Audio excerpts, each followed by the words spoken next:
The Negotiator. Samuel Adeyemi knew the cost of silence. 15 years ago, silence took Lami, his younger sister, stolen in a tragedy that ended without hope. He vowed then to become the noise, the calm, deliberate voice that stood between danger and despair. He became a crisis negotiator. He was the man people called when their world was collapsing. He spoke calmly to armed men hiding in forests, risking his life so others could get theirs back. He succeeded many times, mothers, daughters, fathers, brought home through his calm voice, patience, and courage. He sought only peace, never glory. But one mission changed everything. A wealthy businessman's children were taken. The nation panicked. The government stalled. Contacted in secret, Amina, the children's mother, begged Samuel to step in. The authorities were failing. He accepted. He wouldn't let another family suffer. He negotiated for 5 days without sleep, blurring the lines between night and dawn. Samuel managed the chaos, calming the family, speaking with the kidnappers until his throat was raw. Finally, a breakthrough. The children were released safely at dawn. The family rejoiced. But instead of being celebrated, Samuel woke up to headlines screaming, "Man collaborates with terrorists. Negotiator OR criminal?" Government officials, embarrassed by their own failure, needed a scapegoat. They accused Samuel of obstructing official operations and empowering criminals.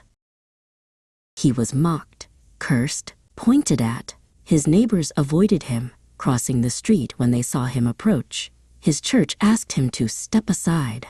His friends disappeared, leaving only silence where support had been. The pressure was suffocating. One morning, policemen stormed his home and arrested him. Reporters flashed cameras as they dragged him out. A vicious shout rose from the crowd. "Look at the terrorist's assistant!"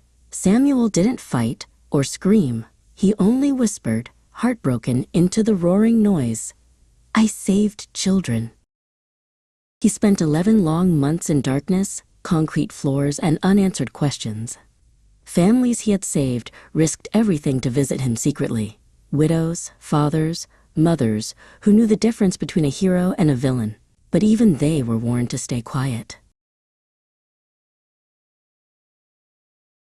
During his trial, Tolu, the eldest boy Samuel had rescued, was brought forward.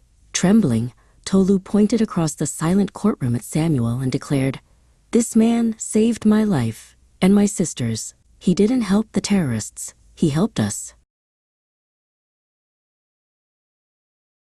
Silence filled the room. Then one by one, others stood up and testified. Families Samuel had helped in the past. Widows, fathers, even a soldier whose daughter he rescued. They filled the courtroom until it overflowed. The truth could no longer be ignored. Samuel was acquitted.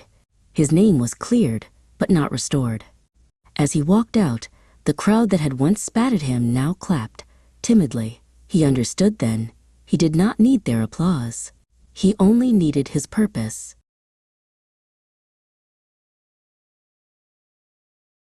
Instead of quitting, he founded The Bridge, an organization that trained ethical negotiators and worked transparently with law enforcement. His experience, scars and all, shaped new laws protecting civilian negotiators. People still called him names, but families still called him for help. Heroes are not always loved, but they are always needed.